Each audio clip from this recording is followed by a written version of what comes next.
이제 우리가 꽤 오랜 기간 아마 설교의 횟수가 오늘이 49번째니 또 이런저런 이유로 수요일날 다른 일이 있었던 수요일도 있었던 것 같아요. 그러니까 거의 아마 1년가량 지금 열왕기의 말씀을 살펴보고 있는 것 같습니다. 이제 열왕기의 거의 마지막 끝자락을 향해 가고 있는데요. 오늘 우리가 읽은 23장 끝부분에서 24장까지는 요시야 왕의 아들 3명과 그리고 손자 1명이 등장하게 되어집니다. 자, 23장 31절에 보면 누가 나타나죠? 여호아하스라고 하는 왕입니다. 그리고 그가 죽고 나서 이제 왕이 된 사람은 36절을 보시면 여호야김이라고 하는 또 다른 요시야 왕의 아들입니다. 그리고 이 여호야김 왕이 이제 죽게 되자 24장 8절을 보시면 여호야김의 아들, 그러니까 요시야 왕의 입장에서 볼 때는 요시야 왕의 손자인 여호야긴이 왕이 됩니다. 그리고 나서 다시 바벨론에 의해서 이 여호야긴이 붙잡혀가게 되므로 24장 18절을 보면 바벨론의 왕이 또 다른 요시야의 아들인 시드기야, 원래는 17절을 보면 matthaniah라는 다른 이름이 있었죠. 이 이름으로 더 많이 불려졌는데 바벨론 왕이 이를 왕으로 삼으면서 이름을 시드기야로 고쳤습니다. 그러니까 여호아하스, 그리고 여호야김, 그리고 마지막 시드기야, 요 3명은 요시야 왕의 아들들이고 그 중간 3번째로 나타나는 여호야긴은 요시야 왕의 입장에서 볼 때는 손자입니다. 이렇게 4명의 왕이 교체되면서 결국 남유다는 멸망의 길을 가게 되는데, 안타깝게도 이 4명의 왕의 묘사에 중복이 되는 내용이 있습니다. 안타깝게도 좋지 않은 내용이에요. 자, 32절, 23장 32절을 살펴볼까요? 첫 번째, 지금 4명의 왕 중 첫 번째 왕인 여호아하스 왕에 대한 평가인데요. 32절 볼까요? 여호아하스가 그의 조상들의 모든 행위대로, 그 다음 뭐라 얘기합니까? 여호와 보시기에 악을 행하였더니 그랬습니다. 다음으로 23장 37절 마지막 절을 보시면 두 번째 왕으로 나타나는 여호야김인데요. 여호야김이 그의 조상들이 행한 모든 일을 따라서 또 뭐라 합니까? 여호와 보시기에 악을 행하였더라. 24장 9절을 보면 세 번째 왕이면서 요시야 왕의 손자가 되는 여호야긴인데요. 24장 9절 볼까요? 여호야긴이 그의 아버지의 모든 행위를 따라서 또 뭐라 얘기합니까? 여호와께서 보시기에 악을 행하였더라. 24장 19절을 보시면 이제 네 번째 왕이자 요시야의 다른 3번째 아들인 시드기야인데요. 19절 뭐라고 얘기합니까? 그가 여호야김의 모든 행위를 따라 뭐라 하죠? 여호와 보시기에 악을 행한지라. 여러분, 이게 너무나 충격적이지 않습니까? 북이스라엘의 여러 왕들은 정말 선한 왕을 찾아볼 길이 없었죠. 그러니까 얼마나 악하냐, 덜 악하냐, 더 악하냐, 북이스라엘의 왕 등을 이런 평가밖에 내릴 것이 없어요. 그런데 그나마 남유다의 왕들은 다윗을 닮은 왕들이 간혹 출현을 했죠. 그래서 우리가 산당을 없앴냐 안 없앴냐 가지고 A급이다 B급이다 이런 분류도 해보기도 했습니다. 그런데 이들의 할아버지이자 아버지였던 요시야 왕은, 제가 신학자들이 그렇게 표현도 한다 하면서 특 A급이다 했지 않아요? 다윗의 행한 모든 행위대로 했을 뿐만 아니라 정말 이렇게까지 한 왕이 있을까 싶을 정도로 어떤 신학자는 말하기를 여러분 메시아라는 것은 기름 부음을 받은 자라는 의미이기 때문에 원래는 예수님에게만 국한된 표현은 아닙니다. 이 기름 부으심을 받은 자가 결국 왕이고 제사장이고 선지자죠.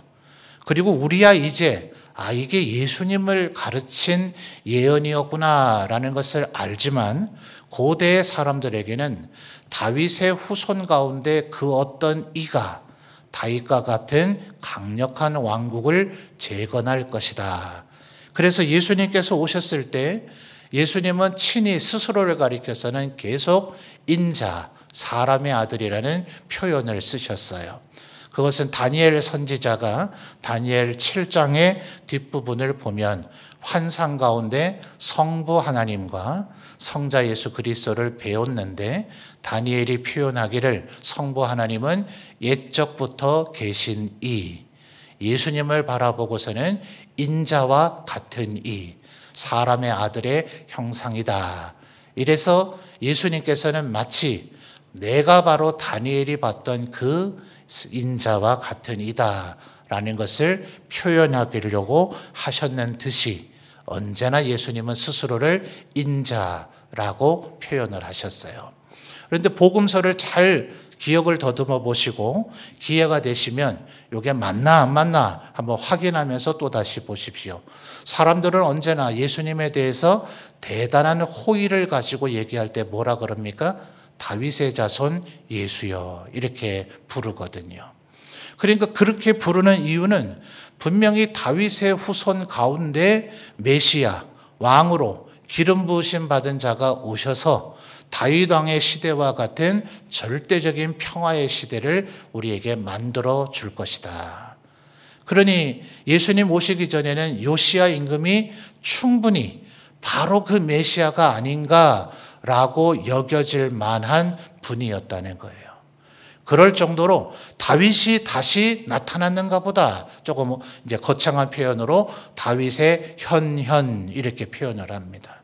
다윗이 다시 나타났는가 보다라고 여겨졌던 왕이 요시야 왕이었는데 지금 살펴봤죠. 요시야 왕의 세 아들 여호아스, 여호야김, 시드기야 그리고 요시야 왕의 손자인 여호야긴 무려 4명이 단 한 명도 예외 없이 여호와 보시기에 뭘 행했다고요? 악을 행했더라 하는 거예요. 남유다에 이런 일이 일어나진 않았거든요. 우시야 왕의 아들 요담 악합니다. 또 요담의 아들 아하스 최악으로 악합니다. 그런데 다시 기이하게도 히스기야라는 아주 요시야 왕의 버금가다 할 정도의 또 선한 왕이 나타납니다. 그런데 또 기이하게도 히스기야 아들인 므낫세는 최악의 왕이 되어버립니다. 이렇게 선한 왕에게서 꼭 선한 아들만 태어나는 것이 아니고 악한 왕에게서 꼭 악한 아들만 태어나는 것은 아닌데 거의 다윗과 방불하다고 여겨질 요시야 왕에게서는 4명이 물론 아들들이 꼭 요 왕이 된 요 3명만 있었던 것은 아닙니다. 자세히 보셨는지 모르지만 23장 31절 여호아하스의 설명을 보세요. 그의 어머니와 그리고 24장 18절 시드기야에 대한 설명을 보시면 어머니가 같습니다. 그러니까 사실은 이 왕자들이 요 3명만 여호아하스, 여호야김, 시드기야만 있었던 게 아닌데 어쨌든 왕이 된 3명과 그리고 왕이 된 손자 1명은 하나같이 악하더라 하는 거예요. 너무나 충격적이지 않습니까? 이 사실을 우리 성도님들이 꼭 기억하셔야 합니다. 우리들이 예수님 잘 믿으면 내 자손들은 알아서 잘 되겠지는 꼭 아니에요. 저는 막 그렇지 않은 경우들을 얼마나 많이 봤는지 모릅니다. 우리 근세에 우리 한국 기독교에 이제는 세상을 떠나기도 하신 목사님이 정말 교파를 막론하고 한국 기독교인들에게 존경을 받는 목사님의 자녀도 참 안타까운 그런 거의 배도의 길을 살아간 그런 자녀들이 있는 집들이 있습니다. 그러니까 내가 하나님 말씀 잘 순종하면 그걸 보고 영향을 받겠지. 예, 물론 대부분은 영향을 받습니다. 그러나 그렇지 않은 경우가 생길 수 있다는 것을 늘 기억하셔서 여러분의 기도의 제목 가운데 제1순위의 자녀를 위한 기도가 있어야 합니다. 여러분, 저 자신도 아버지로부터 참 늘 아버지, 육신의 아버지를 생각할 때마다 정말 참 감사하지 않을 수가 없어요. 어떻게 이렇게까지 우리 성도님들 보실 때는 여전히 부족함이 많은 목사이겠습니다만 한 사람의 아버지로서 한 아들에게 이렇게까지 신앙 교육과 훈련을 시켜주실 수 있었을까? 세월을 살아가면 살아갈수록 그게 참 감사하기는 합니다. 그런데 성도 여러분, 제가 살아온 생애를 다 알지는 못하시잖아요. 제가 언제나 바른 길, 옳은 길, 곧은 길만 걸어갔을까요? 간혹 제가 설교를 하면서 어떤 목회자가 쓴 책이 곧바로 난 길은 없다, 이렇게 제목이 돼 있었다 하지 않았습니까? 우리 인생은 전부 다 구분길, 오르막길, 내리막길 있는 것이 예수님을 믿든 안 믿든 인생들의 길이 그러하죠. 제 아버지가 저를 그렇게 철두철미하게 가르치고 훈련시켰다 할지라도 전들 왜 인생에 방황이 없었겠습니까? 근데 사실은 저는 그게 너무나 버겁고 너무나 힘들었어가지고 사실은 제 아들들에게는 조금 최소한의 교육만 했을 뿐 그렇게 많이 하지는 않았던 것 같아요. 아버지로부터 물려받은 것을 생각하면 너무나 제대로 하지 못한, 그래서 어떤 면에서는 저는 늘 강박관념같이 두려운 것이 내 아버지가 내게 물려준 은혜와 축복은 내가 다 허비하고 소비하고 까먹고 저는 제 아들 세 놈에게는 제대로 된 은혜와 축복을 물려주지 못하고 있는 게 아닌가. 그래서 늘 두렵습니다. 다른 것보다 아들들이 똑똑해지고 좋은 직장 가지고 많은 돈을 벌고 좋은 배우자를 만나고 다 중요하죠. 정말 중요하고 필요한 기도의 제목이지만 하나님, 이 아이들이 하나님 잘 섬기게 해 주십시오. 오직 그것만이 유일하다시피 한 기도의 제목인 것 같아요. 다른 모든 것이 다 이루어진들 그게 만약 안 된다면, 다시 한번 말씀드립니다. 목사님 그런 쓸데없는 걱정을 하십니까? 목사의 아들들이 아닙니까? 아니라니까요. 지금 우리가 읽은 열왕기가 그걸 증명해 주고 있잖아요. 요담 왕의 자식들이 이랬다 그러면 그렇지, 요담이 그렇게 살았으니 당연하지. 아하스의 자식들이 다 이랬다 그러면, 혹은 므낫세의 자식들이 다 이랬다 그러면 그렇지, 그 아버지가 그렇게 살았으니 그렇게 되는 게 당연하지라고 할 법한데 어떻게 요시야 왕의 아들들과 손자가 무려 4명이나, 왕이 4번이나 바뀌었는데 하나님께서 무수만의 기회를 주신 셈인데 이렇게까지 될 수 있을까 하는 이것은 우리로 하여금 경각심을 갖게 합니다. 여러분, 날마다 눈물 흘려 기도해야 되지 않겠습니까? 내 자식들, 내 자손들, 혹여 이 세상에서 그렇게 탁월한 삶은 살지 못한다 하더라도, 무슨 어마어마한 성공은 하지 못한다 하더라도 하나님들 하나님 품에 안겨있게 하옵소서. 하나님 곁을 떠나지 않게 하옵소서. 이것이 우리의 제일의 기도의 제목이 되어야 하지 않겠습니까? 이 요시야 왕의 얘기를 볼 때마다 저는 정말 이것을 우리가 꼭 기도해야 되겠다 하는 생각을 하게 됩니다. 여러분, 한번 다시 잘 살펴볼까요? 23장 31절을 보시면 여호 아하스 왕은 안타깝게도 겨우 석 달 3개월밖에 왕 노릇을 못하고 목숨을 잃었습니다. 23장 36절을 보면 여호야김 왕은 그래도 11년간 왕 위에 있었습니다. 24장 8절도 마치 약속이나 한 듯이 여호야긴도 3개월 만에 바벨론에 붙잡혀가서 그곳에서 목숨을 잃었습니다. 계속 거기서 포로가 되어져 있었습니다. 그리고 나서 18절에 시드기야 왕은 다시 11년간 왕 위에 있다가 다음 주에 살펴보겠습니다만 포로로 잡혀갑니다. 자, 지금 4명, 여호아하스 3개월, 여호야김 11년, 여호야긴 3개월, 그리고 시드기야 11년. 3개월 11년, 3개월 11년 이렇습니다. 3개월 2개를 무시해버린다 하더라도 11년 2개면 몇 년입니까? 22년입니다. 여러분 22년 전에 뭐 하고 계셨어요?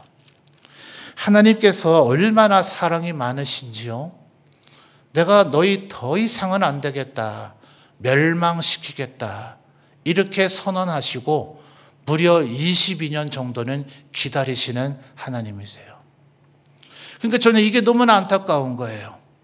요시야 왕의 아들 3명과 손자 가운데 단 한 명이라도 요시야의 절반이라도 닮은 왕이 다시 나타나서 하나님 앞에 꿇어 엎드려 기도하고 회개하고 하나님 불쌍히 여겨 주십시오 하면 제가 성경 속에서 알고 있는 하나님은 반드시 또다시 연장시켜 주셨을 겁니다. 또다시 연기해 주셨을 거예요. 무려 22년이나 하나님께서 기다려 주셨는데도 이 4명의 왕은 끝내 하나님 앞에 돌이키지를 못했다. 여러분, 하나님께서 우리에게도 혹시 꽤 오랜 시간 참아주시고 기다려주시고 용납해 주신 것이 있지는 않습니까? 여러분의 삶을 한번 잘 돌이켜 보십시오. 나는 우시야처럼 혹은 아사처럼 혹은 히스기야처럼 요시야처럼 하나님 앞에 정말 거룩하고 경건한 나무랄 때가 없는가? 그렇다면 다행이겠습니다만 혹시 아직 우리가 하나님 앞에 해결하지 못하고 청산하지 못한 것이 있다면 하나님 앞에 그 부분들을 해결하기 위한 노력이 우리에게 있어야 되겠죠. 하나님께서 우리에게 충분히 시간을 주셨으니 하나님 앞에 온전히 회복되어지는 우리 성도들이 되시기를 바랍니다. 한 가지 더 살펴봐야 될 것은 31절부터 34절까지를 보면 여호아하스 왕은 애굽 왕 바로 느고, 바로 그의 아버지 요시야 왕을 죽게 만들었던 그 왕이죠. 그가 결국 개입을 해서 물론 33절에 하맛 땅 라블라까지 올라가긴 했습니다. 여기가 나중에 이제 바벨론으로 붙잡혀 가기 위해서, 바벨론으로 이송하기 위해서 유다 지역 안에서 1차로 붙잡은 포로들을 집결시키는 집결 장소입니다.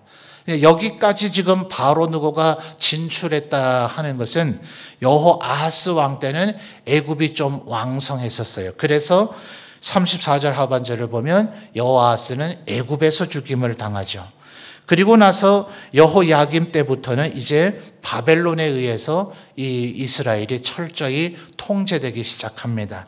오늘 열왕기에서는 그 부분이 상세하게 기록이 되어 있지는 않으나 예레미야서를 보게 되면 이스라엘은 결국 두 그룹으로 나눠지게 됩니다. 애굽을 의지하고 애굽의 힘을 빌려야 우리가 살아남을 수 있다. 또 예레미야의 권면도 그러했고 하지만 나머지 부들은 극소수이긴 합니다만 바벨론에 굴복할 수밖에 없다라고 나뉘어지게 됩니다. 여러분, 어느 것이 살 길일까요? 바벨론 편에 붙는 게 더 낫겠습니까? 애굽 편에 붙는 게 낫겠습니까? 아마도 애굽은 사실은 400년 동안 자기들의 선조들을 노예로 부렸던 나라니 철천지 원수라고 볼 수 있겠습니다만 이스라엘은 기이하게도 고대로부터 계속의 애굽의 영역 속에 있었고 또 솔로몬 같은 이는 결국 하나님의 명령을 어기면서 애국과 무역과 또 그곳에서 무기까지도 수입을 했었죠.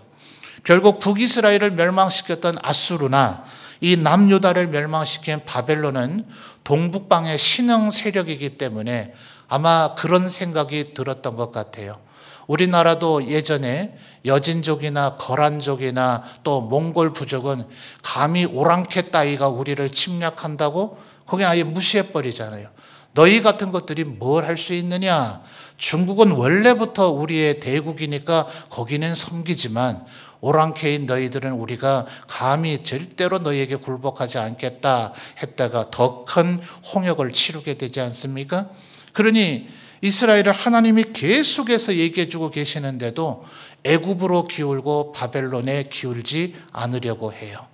자, 그러면 뭐가 답일까요? 지금 제 설명을 들으시면서 함정에 빠지면 안 됩니다. 애굽을 고르란 말인가, 바벨론을 고르란 말인가? 다윗 시대는 그렇지 않았다는 걸 기억하셔야 되죠. 하나님만 온전히 섬기면 애굽도 아수르도 바벨론도 이스라엘이 정복할 수 있었다는 것을요. 하나님을 의지하는 것이 가장 큰 산성입니다. 하나님이 우리의 방패이며 산성이요 요새이지 애굽도 바벨론도 아수르도 이스라엘을 지켜주고 도와줄 수 있는 존재가 아닙니다. 하나님께서 선지자에게 뭐라고 얘기하셨습니까? 사람을 의지하지 말라. 그들의 호흡은 코에 있으니 그 호흡이 멈춰지면 죽어서 시체가 될 것인데 거기에 의지할 것이 무엇이 있느냐? 시편에서 또 뭐라고 얘기합니까? 어떤 이는 군병을 마병을 의지하겠지만 나는 오직 하나님을 의지하겠노라. 여러분 우리의 인생에 시시때때로 문제가 오기는 하죠. 주위 사람들이 수많은 조언을 하죠. 이래야 된다. 이래야 문제 해결점이 있다. 아니요. 그런 말들에 현혹되지 마시기를 바랍니다. 오직 하나님이 모든 문제의 열쇠가 되시고 하나님은 전능하신 하나님이십니다. 하나님 뜻에 합하면 하나님이 결심하시면 하나님 마음에 들면 하나님께서 우리를 암탉이 병아리를 보호하듯이 보호하시면 독수리처럼 우리를 품에 안으시면 하나님이 우리의 손 붙잡으시면 보이지 아니하는 하나님의 손이 우리를 위하여 지켜드시면 모든 문제는 해결되는 겁니다. 절대로 다른 것에 의지하지 말고 오직 여호와 하나님만 의지하고 절대로 다른 것에 우리의 경험과 지혜를 발휘하지 말고 오직 하나님의 말씀만 의지하고 순종하기를, 안타깝지만 이 멸망의 사건을 통해서 우리가 얻어야 할 역설적인 교훈인 것입니다. 예레미야가 이것을 적을 때 얼마나 피눈물이 났을까요? 우리의 선조로부터 예레미야 당시에 이르기까지 수많은 그 선조들로부터 그들의 이르기까지 하나님의 말씀이 있었는데, 하나님 앞에 예배할 수 있는 성전이 있었는데, 하나님의 말씀을 전해주는 선지자와 제사장들이 있었는데 왜 우리는 복된 길을 가지 못했을까? 우리는 이 말씀을 마음에 새기며 우리도 혹시 그릇된 길로 가지 않는지 언제나 한 걸음 한 걸음 내디딜 때마다 살얼음 위를 걸어가는 것처럼 하나님의 손만 붙잡고 우리의 남은 인생의 길을 힘있게 걸어가시는 우리 모든 성도들이 되시기를 주님의 이름으로 축원합니다.